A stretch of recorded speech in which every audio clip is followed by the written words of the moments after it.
There's a moment I've seen in the eyes of many men, usually around the second glass of wine or just after they've paid. It's not lust, not even loneliness. It's confusion.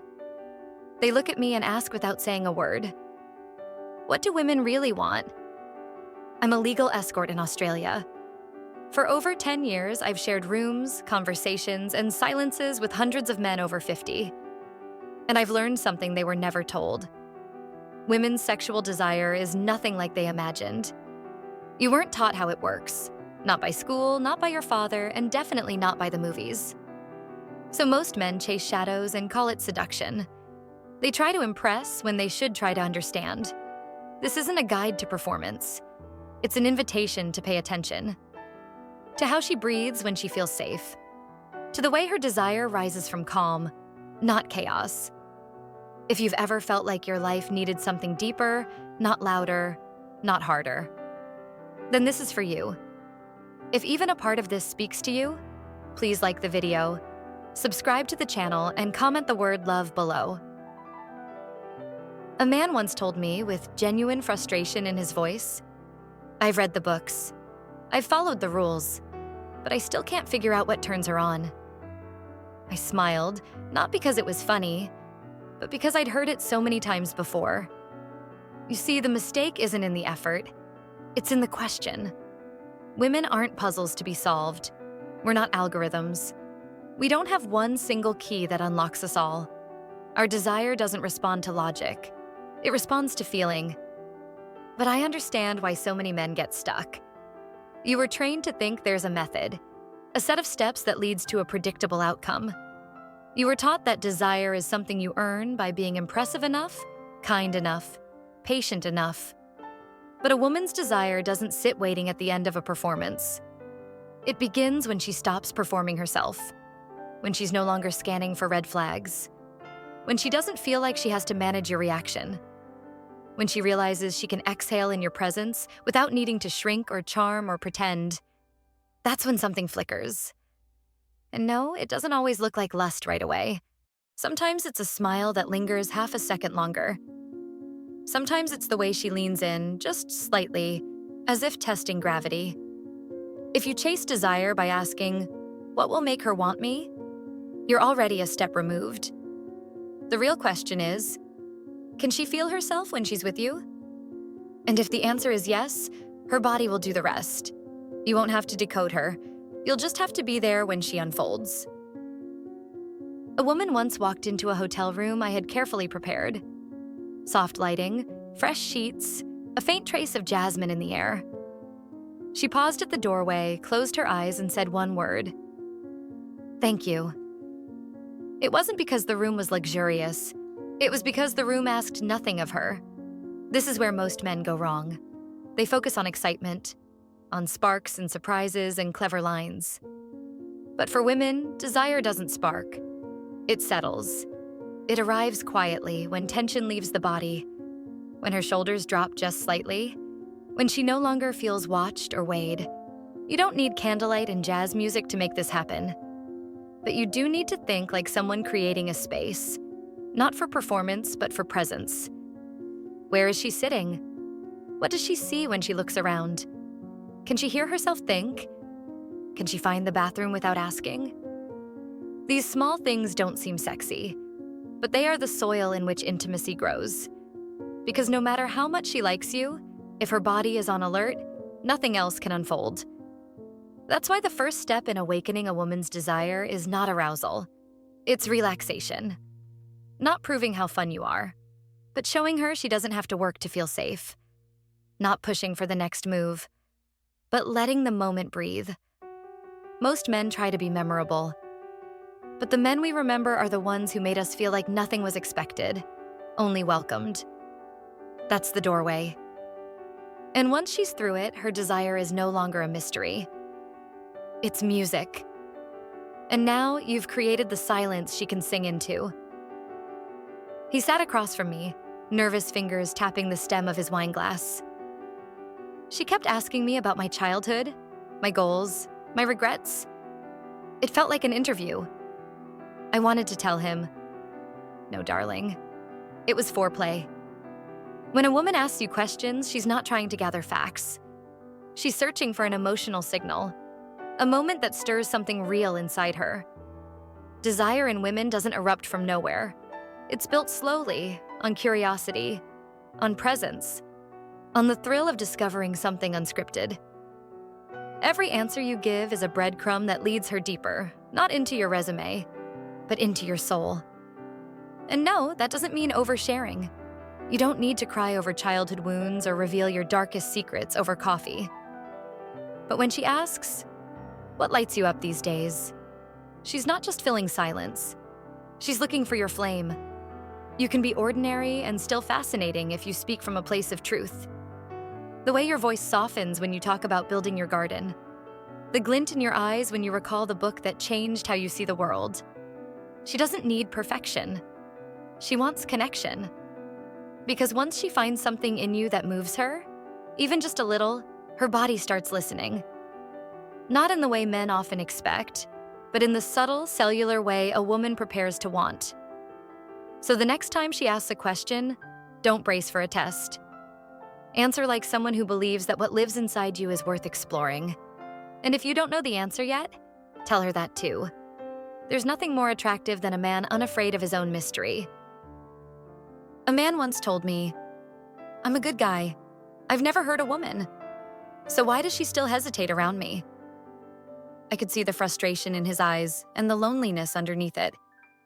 What he didn't realize was this. To most men, safety means physical protection. To most women, it means emotional permission. Permission to be unguarded, to say something weird without being corrected, to pause without being filled in, to not smile and still be welcome. You can be the kindest man in the room and still not feel safe to her if she senses that her realness might disappoint you. This isn't about being passive, it's about being steady. The kind of presence that doesn't flinch when she drops her mask. Safety for a woman looks like this. You don't rush to fix her when she's quiet. You don't panic when she pulls away for a moment. You don't take everything personally. And most importantly, you don't make her feel like she's performing just to keep your attention. That's when her body begins to loosen. Not because you earned it, but because you stopped requiring it. Desire needs room. Room to rise, shift, stretch, retreat, return. And it can't do that if every silence feels like a threat. If you're always searching for signs she's into you, she won't be able to find herself.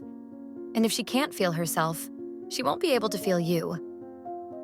Being a safe man isn't about being bland. It's about being grounded. Someone who can hold his own energy so she doesn't have to manage both hers and yours. Because the most magnetic men aren't the loudest, the richest, or the most dominant. They're the ones who make us feel like coming home to ourselves. Without fear, without effort, without shame. One of my regular clients, a kind man in his 60s, once asked, "Why do women go for men who treat them like garbage? I've been respectful my whole life, and still, I'm alone."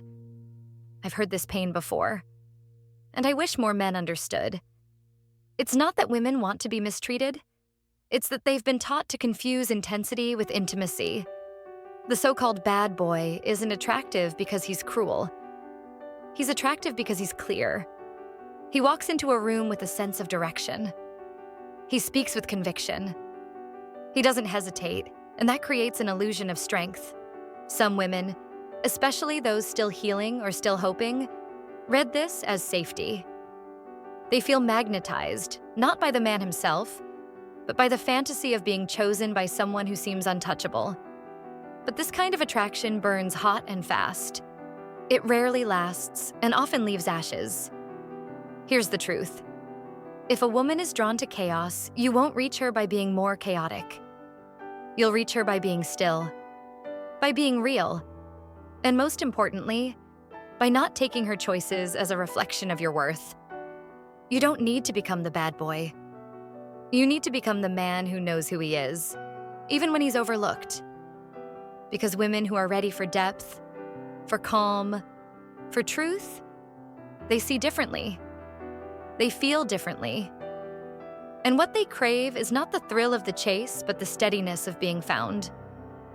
So when you find yourself wondering why you're not the one she chooses, remember this.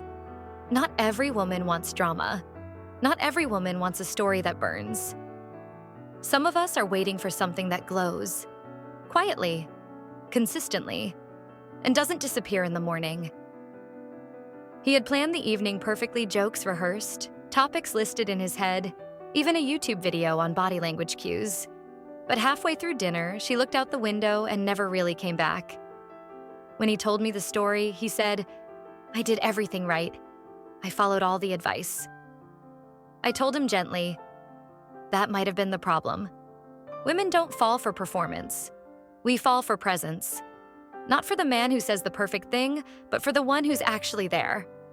In the moment, in his own skin, in the space between words. Presence isn't something you do. It's something you allow. It's choosing to stop curating yourself long enough for her to feel your attention land on her like sunlight, not a spotlight. Have you ever been with someone who made you feel like there was nowhere else they'd rather be? That's presence. And for a woman, that's foreplay. Because when you're truly present, she doesn't have to wonder if you're pretending. She doesn't have to guess whether you're calculating. She can just feel. And when she feels seen, desire begins to stretch, slow and steady, like morning light on bare skin. Forget seduction as a strategy. Forget tips and tricks. What we want, what we remember, is how it felt to sit across from a man who didn't fill the silence because he wasn't afraid of it. You don't need to chase excitement. You just need to meet the moment. Because the most powerful men aren't the ones who dominate a room. They're the ones who hold a gaze, let a pause hang, and make you feel without saying a thing that this right here is exactly where they want to be. So many men come to me believing they need to become someone else. More confident, more exciting, more clever. But the truth is simpler and far more liberating. Women don't need you to impress us. We need you to be with us, fully, quietly, honestly. Desire doesn't live in performance, it lives in presence, in the stillness between your words, in the steadiness of your gaze, in the courage to not fix, but to witness. You don't need a new personality. You don't need a better script. You need to trust that your real self, the one that shows up without pretense, is already enough. And maybe that's the change you've been looking for all along. Not in her, not in the next date, but in the way you choose to meet each moment without fear, without noise, and without leaving yourself behind. If this story made you pause, even just for a breath, please like the video, subscribe to the channel, and comment the word love below. Maybe what you're searching for is also searching for you.